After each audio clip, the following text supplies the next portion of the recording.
दाजी अलीकडे दुकानात येत नसे. खटखटे कारकूनच दुकान चालवायचा. दाजीच्या लोडापुढे तो कानावर पेन्सिल ठेवून उभा असायचा. दाजीला रात्री घरी जाऊन हिशोब द्यायचा. दाजीनं त्याच्यावर मिळकतीची जबाबदारी टाकली होती.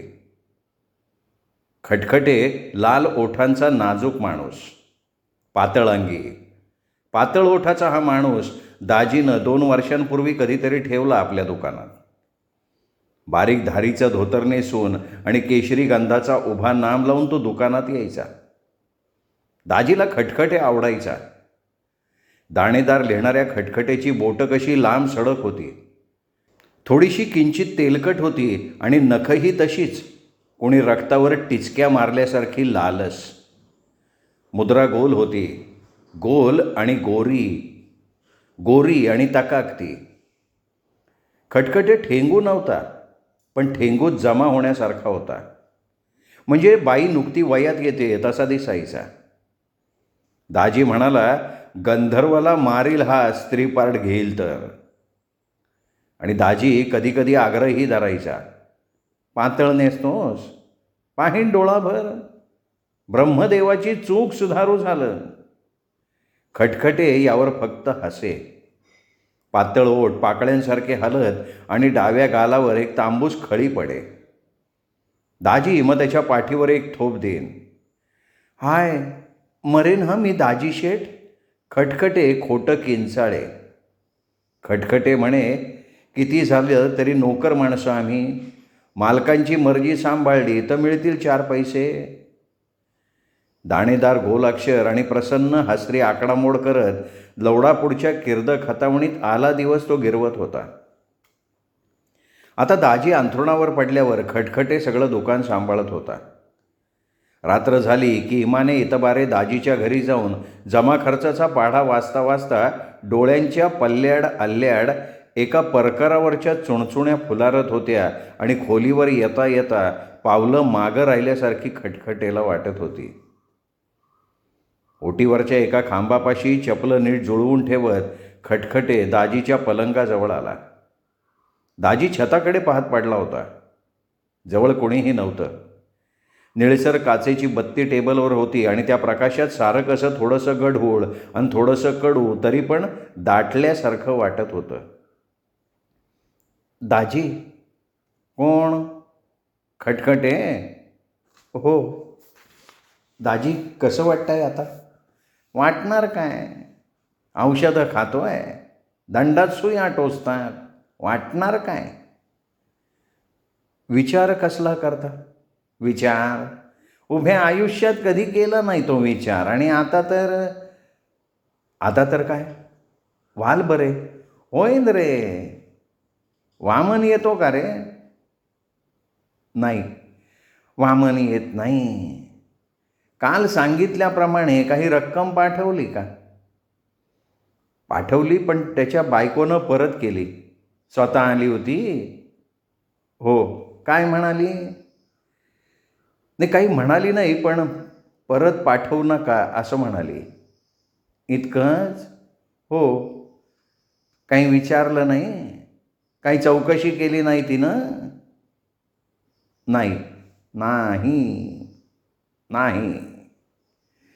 दाजी ओठातच स्वतःशी मग पुटपुटत राहिला. खटखटेला ते काही बरं वाटत नव्हतं.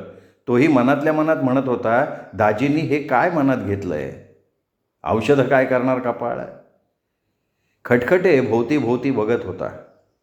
आतलं दार, त्यातून दिसणारी समोरची खोली, मग पाठीमागची खिडकी, खिडकीलगतचं फडताळ, त्यातल्या बाटल्या, समोरची निळसर बत्ती, खुंटीवरची भिंतीवर सुटलेली दोरी, काही कोण, काही चौकोन, तर काही बेचैनीचे क्षण. खटखटे पलंगावर बसला. समोरच्या कोण्यातल्या खोक्यात एक मांजर व्यायली होती. दृष्टी गावलेली मांजराची पिलं खेळत होती आणि कोवळ्या कोवळ्या डावल्यांनी एकमेकांच्या अंगाभोवती मिठ्या घालत होती. खोका खुडबुडत होता आणि मांजर बसून होती म्याव गुर्र करत. दाजी? दारातून कुसुमची हाक आली आणि पाठोपाठ कुसुम आली. खटखटेला वाटलं हाक आणि परकर यात काही साम्य आहे. तो नुसता पाहत बसला. काळा गर्द परकर, वर पांढऱ्या पांढऱ्या फुल्या आणि शुभ्रदाट पोलका, वर काळी काळी पिंगाणी, या सगळ्यातून उमटलेला एक केतकी लयदार वळणदार देह. खटखटेचे डोळे नुसते पाहत नव्हते, ते चित्र ऐकत होते. वाचण्या इतकं ते सोपं नव्हे असं वाटून तो डोळ्यांनीच ऐकायला लागला. कुसुम औषधाचा पेला घेऊन दाजीच्या उशीपाशी उभी होती. औषधाचा दर्प पसरत होता. दाजी, औषध घ्या ना. नको, त्या खटखटेला दे. कुसुम बारीक हसली.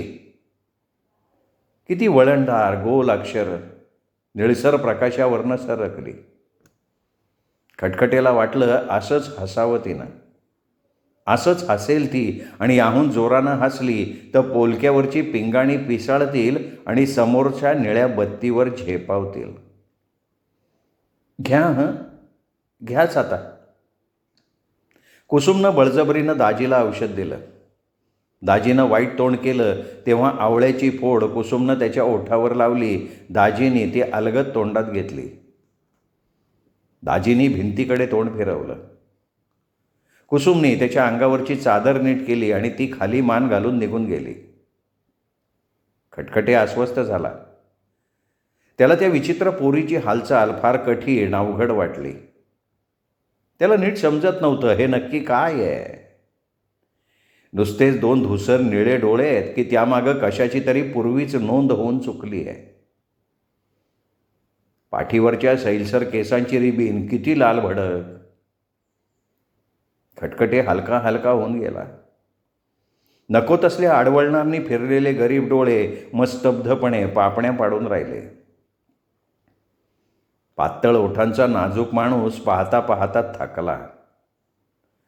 खोक्यातली मांजर टुणकन उडी मारून बाहेर आली. काळी मांजर बाहेर आली पण स्वस्थपणानं जमिनीवर पडून राहिली, अंग चाटत स्वतःचं.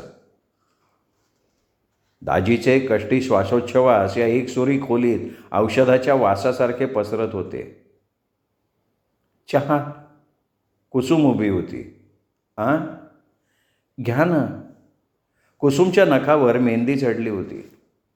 खटखटेनं गुपचूप पेलाच उचलला. बशी कुसुमच्या हातातच राहिली. मगासारखी ती हसली तेव्हा खटखटेला वाटलं स्पर्श टळावा म्हणून फक्त पेला उचलला, पण ही हसलीच. स्पर्शाहूनही या हसण्याच्या गुदगुल्या तीक्ष्ण. रक्तालाच नखं लागली. ही किती जवळ उभी होती आणि तरीही किती स्तब्ध होती. 2 अक्षरांचा एक शब्द आणि मग नुसती हास्याची एक उकळी. ऊन ऊन चहाच्या वाफेसारखी कडत. रोज यावं आणि हेच ऐकावं. परकराचा रंग बदलतो पण चाल तीच आणि तितकीच अवघड.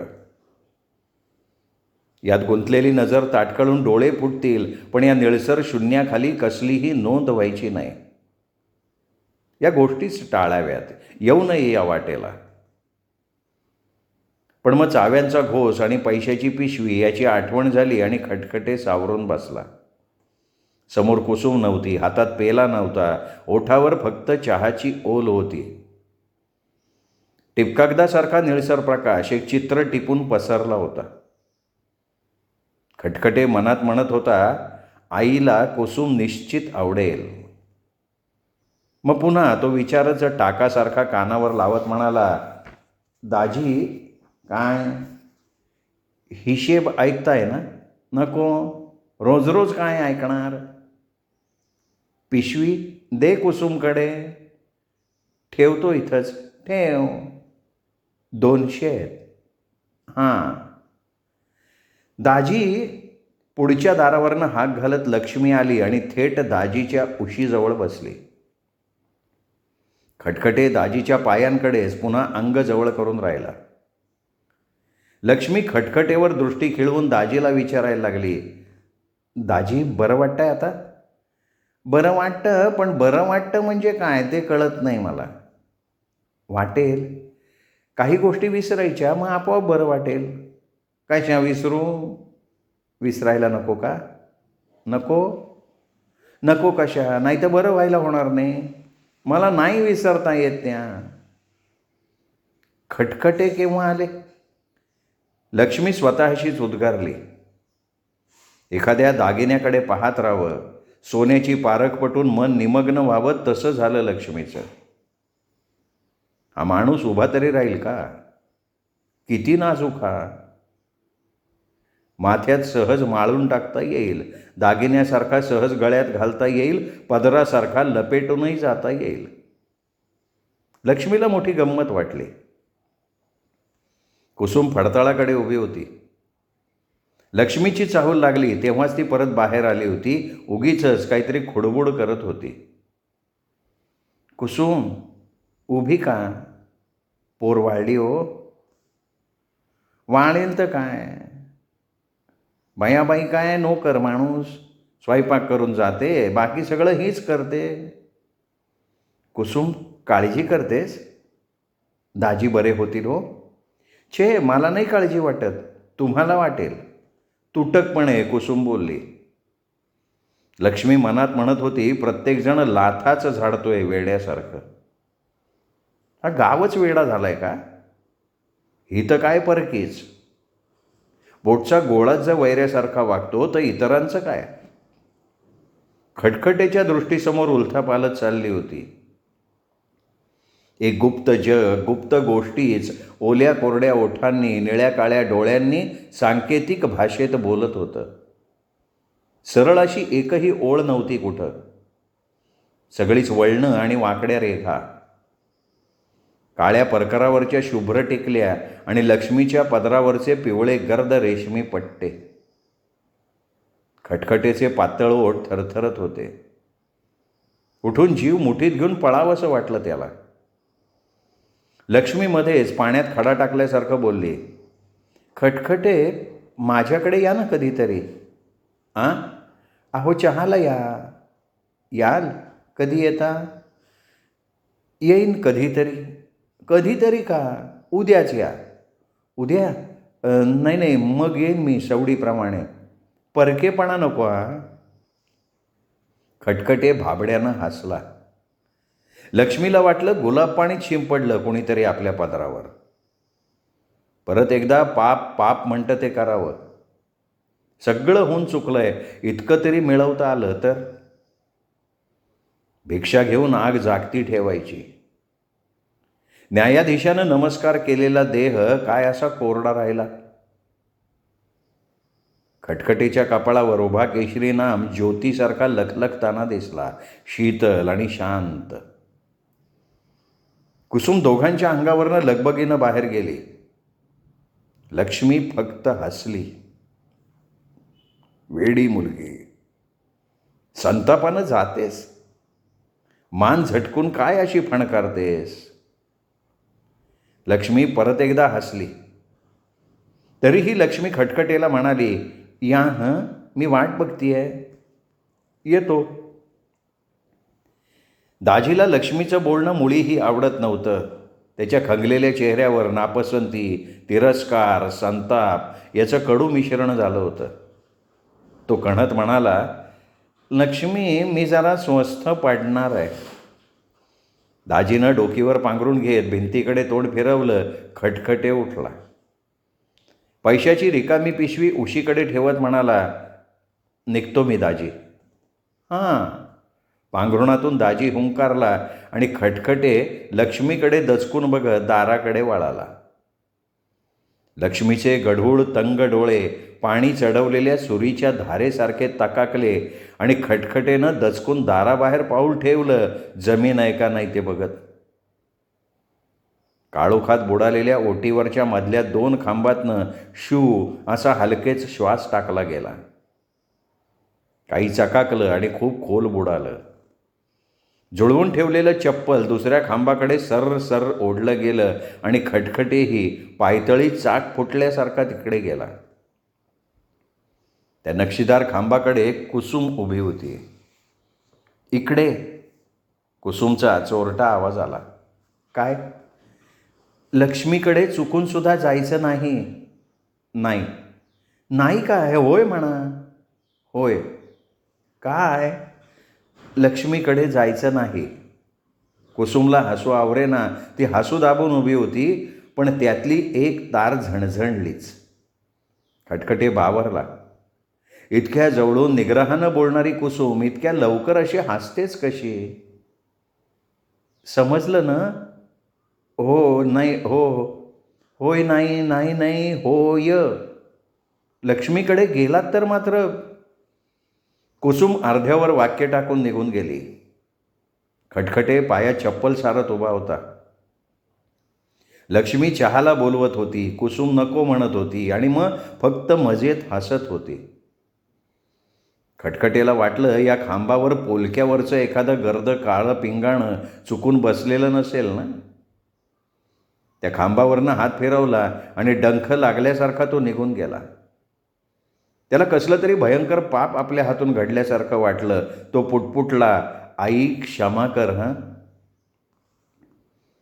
बकुळ विड्या वळत होती, भिंतीला टेकून बसली होती. समोरची दिव्याची निर्मळ वात मध्येच फडफडत होती. लाल भिंतीवरच्या काळ्या सावल्या हलत होत्या. नुसत्या ढकललेल्या दारातून वाऱ्याचा थंडगार झोत मध्येच येत होता आणि दार खाडकन वाजत होतं.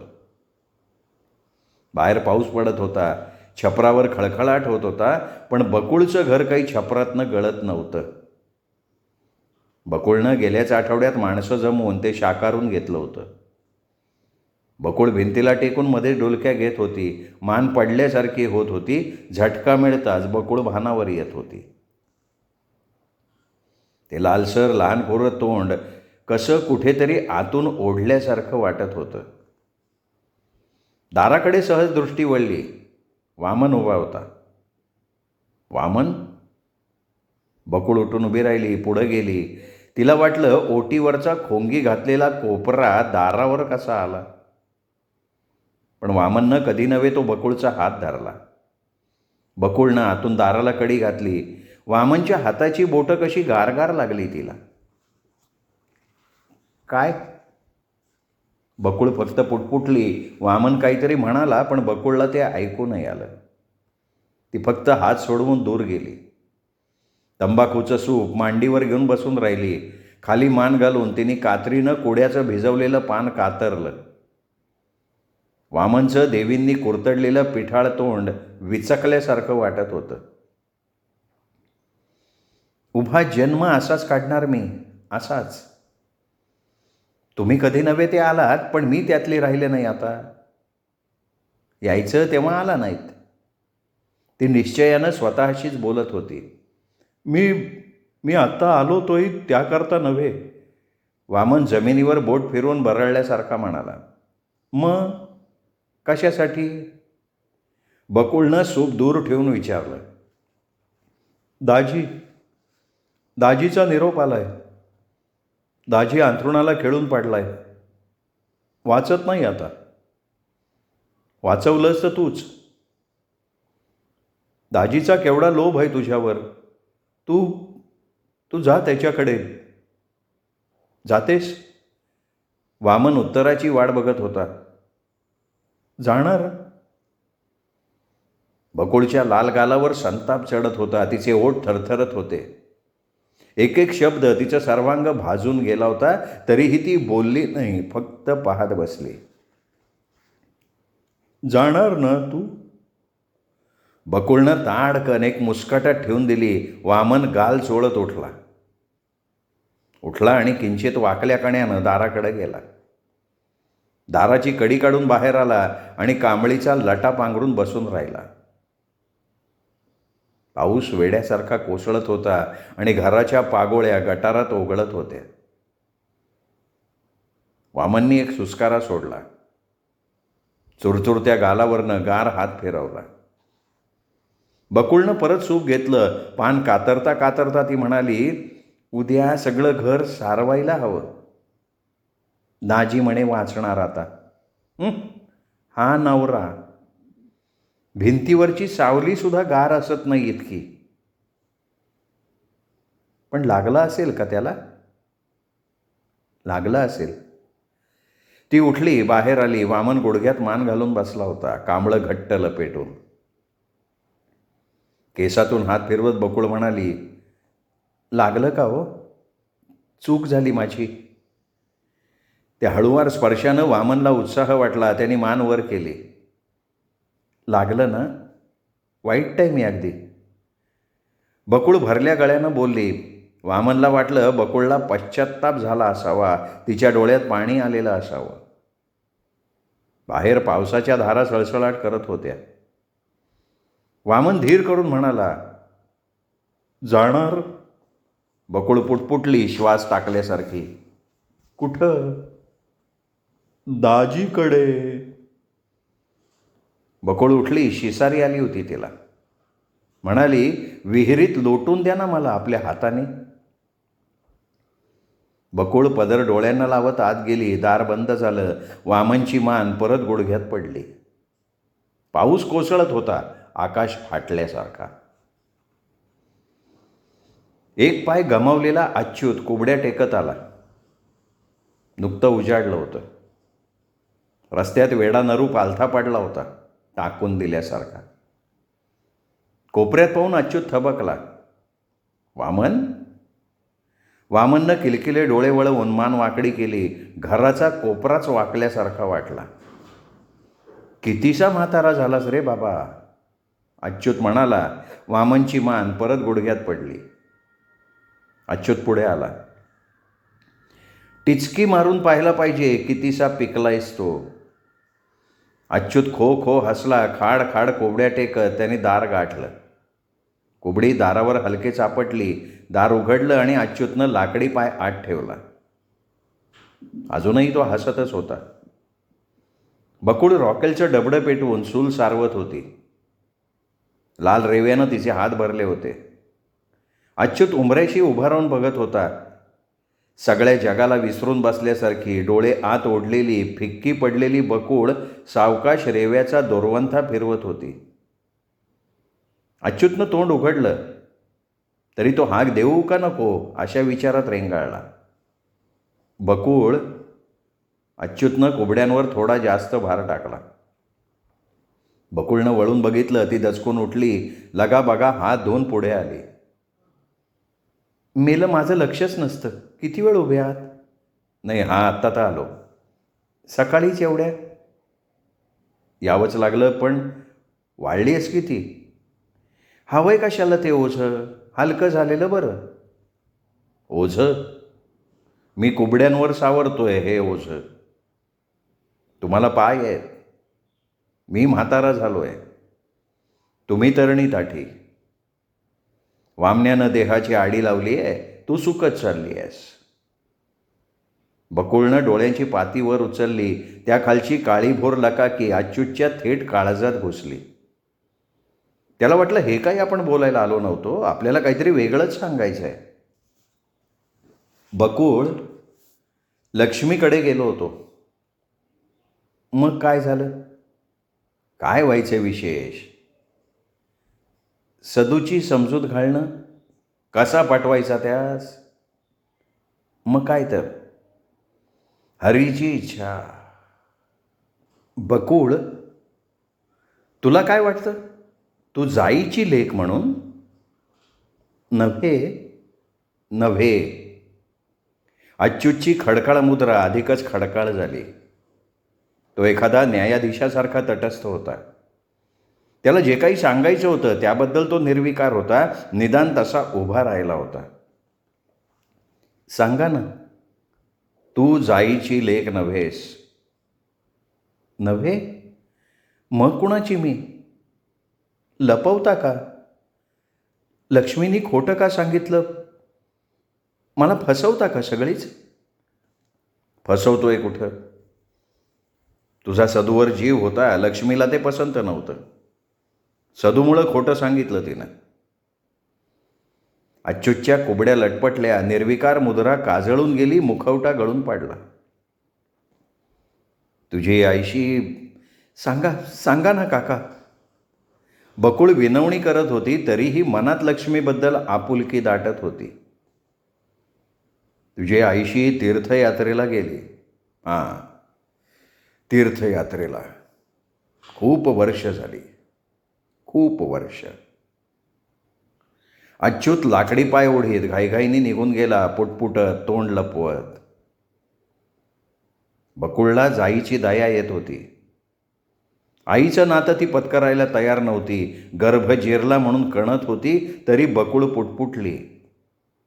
आई तीर्थयात्रेला गेली आहे. खूप म्हातारी झाली असेल.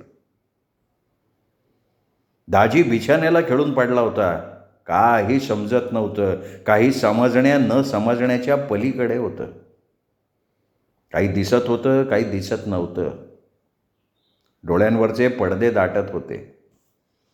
एवढा मोठा गलथान देह हां हां म्हणता झरा झरा आटला होता. बरगड्या वर आल्या होत्या. फिक्कट पांढरी कातडी डकवल्यासारखी झाली होती. दाजीची शुद्ध हरपली नव्हती. जेव्हा काही दिसायचं तेव्हा तो पहिल्यासारखा उठून सगळी चौकशी करायचा आणि चौकशी करता करता त्याची बुद्धी मंद पडायची. भरलेली हवा जशी ओसरते तसं व्हायचं दाजीचं. दाजी बिघडून पडला होता आणि दिवसेंदिवस काळजातलं रक्ताचं डबडं रिकामं होत होतं. दाजी दिसेल त्याच्यावर खेकसायचा, स्वतःशी भांडल्यासारखा दिसायचा. कुसुम, खोल गेलेल्या आवाजात कंप होता. कुसुम हनवटीवर हात दुमडून उशाशी बसून होती. उठू नकोस, उठू नकोस, बसून राहा. बाया स्वयंपाक करेल. पैसे देतो आम्ही तिला, फुकटचं नाही करत. कुसुम तू उठू नकोस, पाया पडतो. तू तेवढी राहा. तुझी आई अशीच तुझ्यासारखी दिसायची, थेट हुबेहू. मला तीच आल्यासारखी वाटते. मेली ग ती, मेली मेली बापडी. विहिरीत जीव दिला तिनं. मी लक्ष्मीकडे होतो. कुसुम उठू नको, मी मेलो, मरणार मी. दाजी हवं ते बरळत होता. कुसुम हू का चू न करता बसून होती. रोजचंच तर हे. ती तरी काय बोलणार त्यावर. दाजी एकटाच बोलायचा. कुसुमनं बराच वेळ उत्तर केलं नाही की तोंड उघडं ठेवून गप्प व्हायचा. कुसुमला उठणं अशक्य झालं होतं. दाजी रडायचा, मोठमोठ्यानं बोलायचा. कुसुम उठलेली बसायची, किळस आल्यासारखी शहारून बसायची. रात्रंदिवस तेच बरळणं, तेच कणणं. हाडांचा पिंजरा असा पडला होता. त्यातल्या त्यात काळ्या निळ्या गुंतवळीत कुसुम अडकून राहिली होती. खोलीचं दार बंद होतं, ते बंदच असायचं. कुणी चौकशीला आलं तर दार उघडायचं, पण दाजी संतापायचा. काय बघताय मला, येऊ नका इथे. मला माहिती आहे तुम्ही सगळे चोर आहात, चोर. चालते व्हा इथनं. आणि मग सगळे सोयरे हळहळत निघून जायचे. फाटक्या देहाचा दाजी असा माणूस घाणा झाला होता. मन फाटून गेलं होतं. कुसुम सगळं ऐकायची, पण फक्त बसून असायची. दाजी उठूच द्यायचा नाही तिला. दगडात कोरल्यासारखं मन करून बसलेली कुसुम मनात म्हणायची, दाजींना मरण नाही का? नुसती हाडं तर राहिली आहेत. या हाडात असं काय आहे की ही तग धरून राहिली आहेत? कुसुम कोंडल्यासारखी झाली होती. तिला वाटत होतं ही वेडी वाकडी हाडं पिंजऱ्यासारखी एकमेकात अडकली आहेत आणि मग त्यात आपण अडकून पडलोय. यातून सुटका नाही का? कोण नेईल मला इथनं? आणि मग तिला आठवलं खटखटे. खटखटे नेईल आपल्याला, लग्नही करावं त्याच्याशी. मग तिला हसूच आलं त्या नाजूक माणसाचं. इतका साधा बोळा माणूस जन्माचा सोबती म्हणून निवडायचा. का कोण जाणे, तिला म्हाताऱ्या अच्युतच्या कोबड्या आठवल्या. अगदी विचित्र. खटखटे आणि अच्युतच्या कोबड्या, कुठं नातच लागत नव्हतं. दाजी उताणा होता, एखाद्या प्रवाहावरून वाळूत पडलेल्या वठल्या झाडाच्या कुचक्या फांदीसारखा. कुसुम बसली होती, ती सुद्धा एखाद्या फांदीला बांधलेल्या मोन्या गायीसारखी. 4 भिंतीतलं एक दार, 2 खिडक्या बंद होत्या, तरीही फटीतनं वारा पाझरत होता. कुसुम मनात म्हणत होती, पळालं पाहिजे, पण कुणाबरोबर? खटखटे तर नुसता साधा होता, सुंदर होता. दार खडखडलं, कुसुम उठली. दार उघडलं तर खटखटे समोर उभा. एवढ्या रात्री? नाही नाही, अहो नाही नाही, काय आलात तर खरे ना? कुसुम बाहेर गेली दार आड करून. दाजी मोठमोठ्यांदा कणत होता. 8 दिवस कुठे होतात? माफ करा, माफ करा. खटखटेला वाटलं दुकानाची मालकीण दरडावणीच्या सुरात विचारतीये. त्यांनी घाईघाईत माफी मागितली. पुढचं त्याला सांगता येईना. काही काम होतं का? पण काय? मुळीच आवडत नाही मला हे असलं बोलणं. माझं काही प्रेमबिम नाही तुमच्यावर, पण एक विचारायचं आहे. मला न्याल इथनं? कुठे? तुमच्या घरी. मला कंटाळा आला इथे. कंटाळा? हो, नेईन तर. मग चला आत्ता. आत्ता? दाजी आजारी असताना? हो, आत्ता. दाजी आजारी असताना. त्यांची काळजी घ्यायला ती लक्ष्मी समर्थ आहे. कसं जायचं आत्ता? उद्या निघू यावेळी. आणि मग लग्न कराल माझ्याशी? लग्न? खटखटेला वाटलं काय ही टर उडवतीये. फुग्यासारखी आपल्याला सोडून देतीये वर.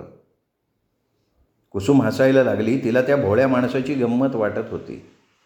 तो असा एखाद्या शेपटीवर उभ्या राहिलेल्या माशासारखा उभात होता आणि वाटत होतं पाणी मागतोय हा मासा. माशाला तहान लागली आहे. कुसुम हसायची थांबली. तिला शरमल्यासारखं झालं. खटखटे जाण्यासाठी वळला होता. घायाळ होऊन त्यांनी तोंड फिरवलं होतं. तो परतणार होता, पण कुसुमनी पटकन पुढे होऊन त्याचा हात धरला. खटखटेला वाटलं मणिबंधाभोवती मोगरीचा गजरा पाडला. मग तो पुढे जाऊ शकला नाही. चुकले. मला खरंच पळायचं आहे हो इथून. दाजींची भीती वाटते मला. सारखी हाडं खुपसत राहतात माझ्या मांडीत. शी. काय ऐकू येतं ना? दाजी कणतायत. खूप दुखतं का त्यांचं अंग? आजारी माणसाचं असंच असतं. तुम्हाला काही कळत नाही कसं हो? नाही कळत. लक्ष्मीकडे गेला होतात? नाही. ती आली असेल. नाही, ती नाही आली. रात्रीचे का आलात? आठवण यायला लागली. कोणाची? आणि 8 दिवस होतात कुठे? गावी. आठवण कोणाची यायला लागली? कुसुम हसणार होती, पण खटखटे म्हणाला, आईची. आईची? म्हणजे? आई गेली. मगाशी का नाही सांगितलं? खटखटे हुंदका दाबून उभा होता. कुसुमसुद्धा कसला तरी असह्यपणा शोषित होती. खटखटे निराधार झालाय आता. ते पातळ ओठ एकही शब्द बाहेर फोडत नव्हते. आरशातल्या शून्य पाऱ्यासारखं एक दुःख त्या नाजूक देहात लकाकत होतं. पण असं वाटत होतं की दुःख फुटलं तर खटखटेसुद्धा फुटेल काचेसारखा. पण त्या काचेत खोल पाहत उभी असलेली कुसुम ओठावरची हास्याची थट्टकोर रेषा संपूर्ण पुसून टाकत होती. खटखटेला जखम होईल म्हणून. कुसुमला पक्क पटलं की यावेळी जर खटखटेला सावरलं नाही तर तो विरून जाईल, कापरासारखा उडून जाईल. मग ती हलक्यानं म्हणाली, माझ्यासाठी विसराल ना? अहो छे, नाही. तुम्हालाही ठाऊक नसेल ते. काय ते? माझ्या आईची गोष्ट. दाजींच्या रागाने तिने जीव दिला याच घरामागच्या विहिरीत. आणि कसा माहिती आहे? दाजींना वाटू नये आपण जीव देतोय कंटाळून. म्हणजे काय? लक्ष्मीकडे दाजी जायला लागले तेव्हापासूनच म्हणे आईने वेगळा बिछाना केला. दाजींना ती शिवतही नसे, त्यांच्या ताटात जेवतही नसे. त्यांचा चुकून स्पर्श झाला तर आंघोळ करत असे. आणि एक दिवस दाजींनी तिची खोली उघडली. आणि पुढचं मी सांगत नाही. आई म्हणे आनंदात हसत होती त्यानंतर कितीतरी वेळ. दाजी येऊन अपराध्यासारखे बाहेर बसले होते. तुला कोणी सांगितलं हे? बायाबाईंनी. ती आमची खूप जुनी स्वयंपाकीण आहे. या घराची प्रत्येक गोष्ट माहिती आहे तिला. आई केसरी रंगाची चोळी आणि आकाशी रंगाची साडी नेसून दाजींसमोर आली. तिने दुरून म्हणे नमस्कार केला, निघून गेली. विहिरीत उडी घेतली. खटखटेनी एक खोल श्वास घेतला. कुसुम त्याच्या हातात हात गुंतवून म्हणाली, मला तरी बरं वाटेल का हे? उद्या याल? आपण कायमचा हा गाव सोडू. याल ना? हो कुसू. खटखटे हाक मारायला बघत होता, पण भीड चेपली नव्हती. कुसुमला समजत होतं त्याला आपल्याला नावानं हाक मारायची आहे. तिला पुन्हा हसू येत होतं, पण तिने जीभ गालातनं फिरवली. खटखटे निघून गेल्यावर ती म्हणत होती स्वतःशी, ते पातळ ओठ म्हणजे नुसती पाण्यावरची साई आहे. कुसुम म्हणायला धीर नाही होत, पण आई हे शब्द मात्र पटकन निघतात. श्रोते हो, चिंत्र्यम खानोलकर लिखित रात्र काळी घागर काळी या कादंबरीचा हा भाग तुम्ही ऐकत होतात दीपक रेगे कथाकथन चॅनलवर. हा भाग इथेच संपला. पुढचा भाग ऐकण्यासाठी उद्या भेटूयात. तोपर्यंत नमस्कार श्रोते हो.